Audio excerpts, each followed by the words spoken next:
Hello, Princess on a Pillow here. I am here to do a review slash recap with my opinion on Love During Lockup, Season 5, Episode 29. It's titled Rescue Me from the Castle! Exclamation mark. Don't know what that's all about. I didn't see a castle when I watched the episodes. Guess as good as mine. First couple is Shantae and True. Shantae is back home from her trip to meet True's mother and sister. Shantae told her kids that True told his mother and sister one thing and told her something else in regards to where he plans on living when he gets out of jail. So True called and he is telling Shantae all the nasty things he plans on doing with her once he gets released from prison. And Shantae is loving it. She's laughing and giggling. And she never ever addressed the fact that he told his mother that he was going to stay with her, but told Shantae that he was going to stay with Shantae. She didn't address that at all.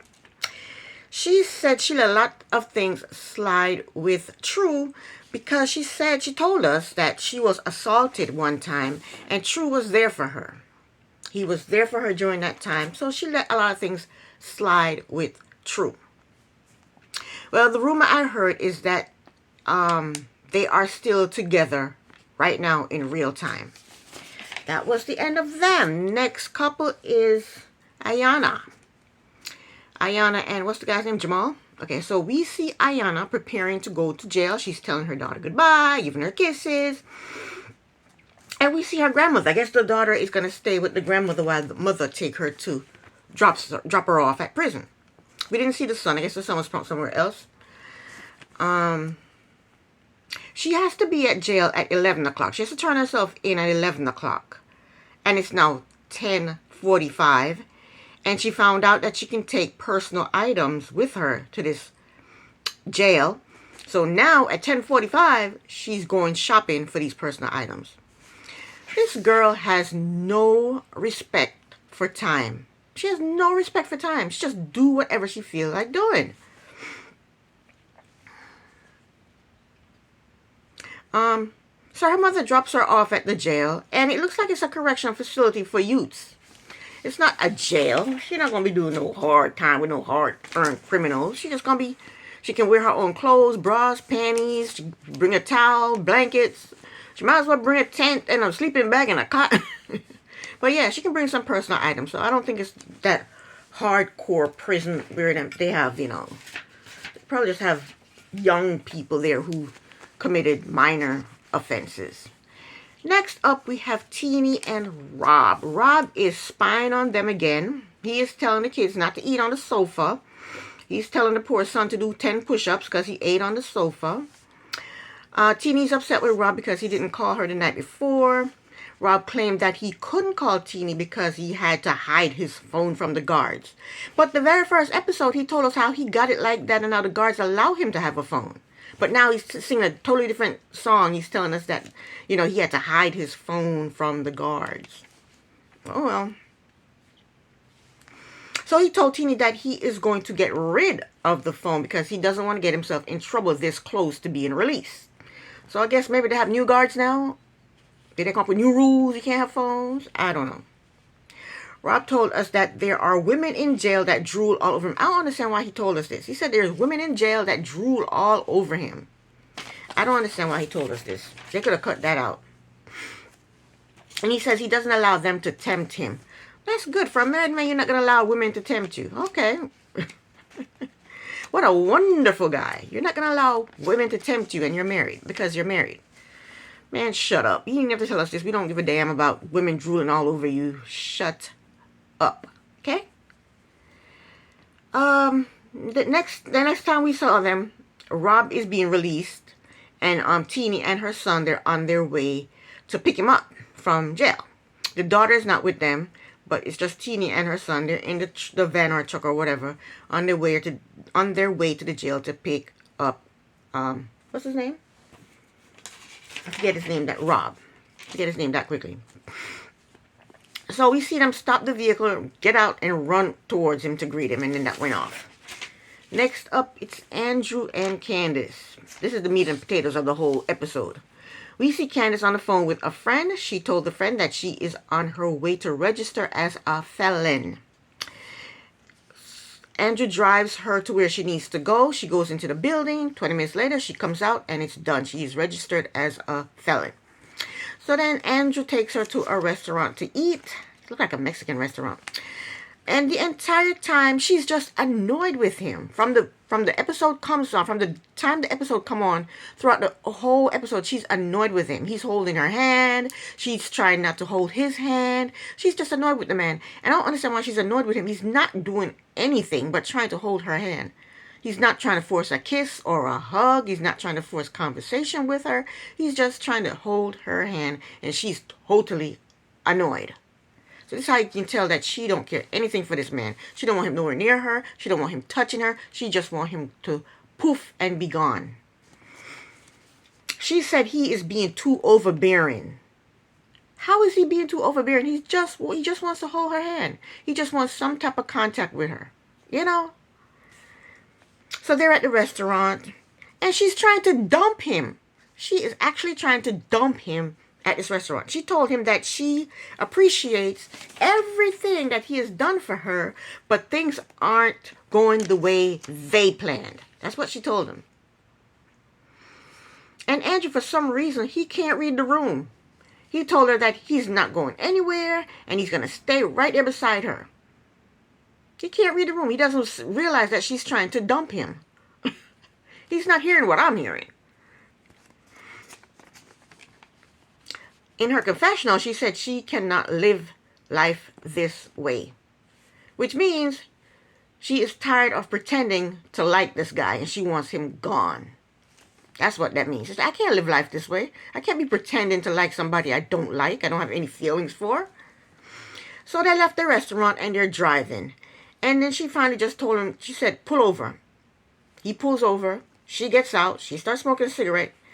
And they both get out of the truck, and she told him that she cannot be in a committed relationship at this moment. She let him know now. Because she tried to tell him at the restaurant. She tried to dump him at the restaurant. That didn't work. So now she's going to dump him right here and now. She said, I cannot be in a committed relationship right now. I just cannot. And Andrew is still not giving up. Andrew told her that he would go away and give her some space. She told him no. She told him it's too much for her and he's triggering her. How is he triggering her? What is he doing to trigger her? She tells the man he's triggering her. So Andrew asked her, he finally, ding, ding, ding, ding, ding, the light bulb went on, and he realized now that she's dumping him. She's dumping me. She's dumping me on the side of the road. So he asked her, what about the truck and the apartment? She told him he can take the truck, but let her know about the apartment. What? Let you know what?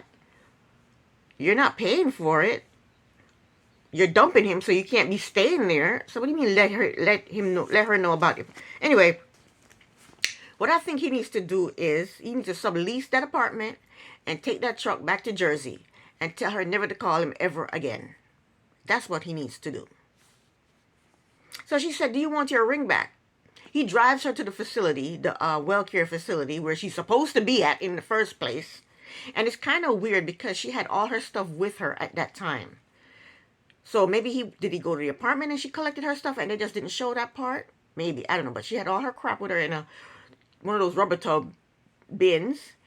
And when she got out of the vehicle, she asked him if he wanted his ring back. She shouldn't ask him if he wants his ring back. She should just hand him his ring back.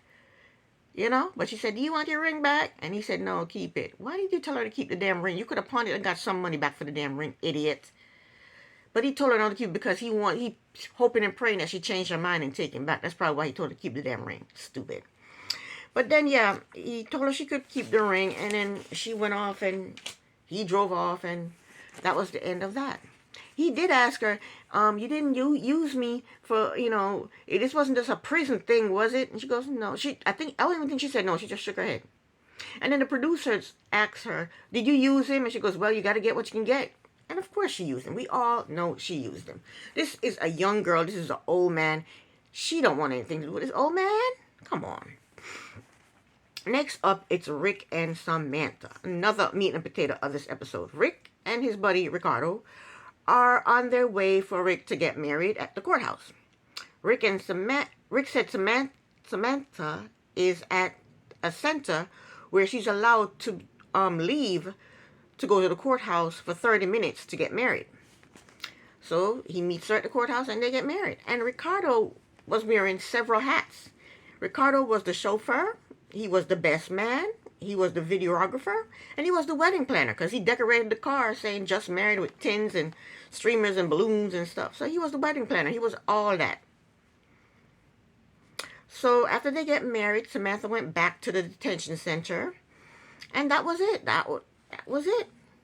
She said she will be released in a couple of months if she behaves. So then next we see Rick. He's back in Arizona, and it's 1 week, 2 weeks, 3 weeks, and she keeps blowing up his phone. Something's wrong with this woman. She is very possessive. She's always calling this man on his phone.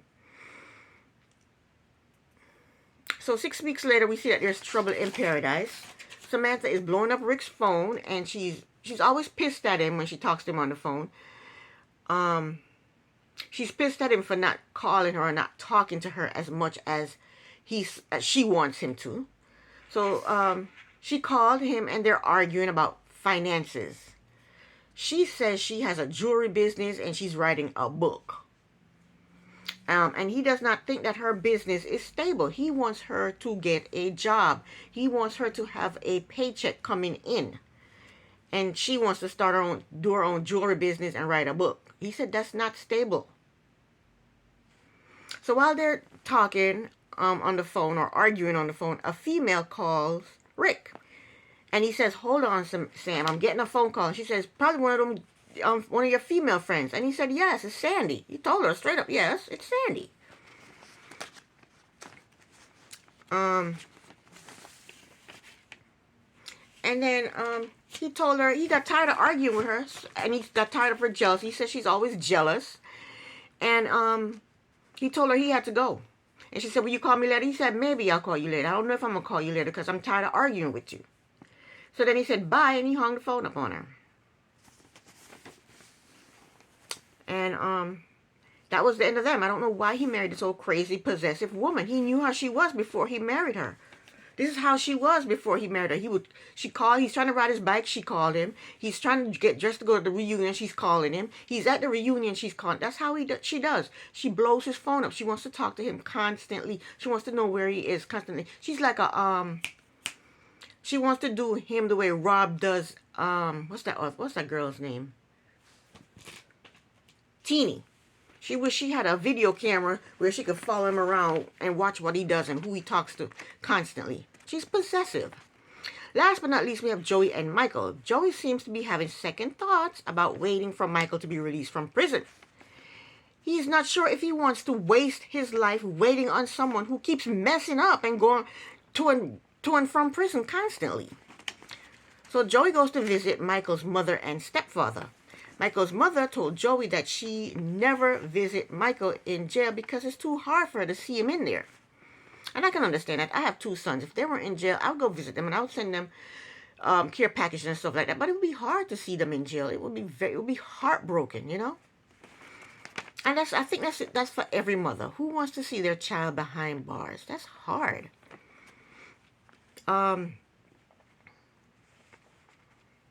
Michael's mother said she tried to give Michael tough love. She said she turned him into the authorities because, you know, she wants him to get better. She said when he's in jail, he's safe. Not really, but I guess that's how she sees it. He's not doing drugs when he's in jail, but a lot of people do drugs in jail, so you can't tell. You don't know. His stepfather said Michael has been in and out of jail since he was 18 years old.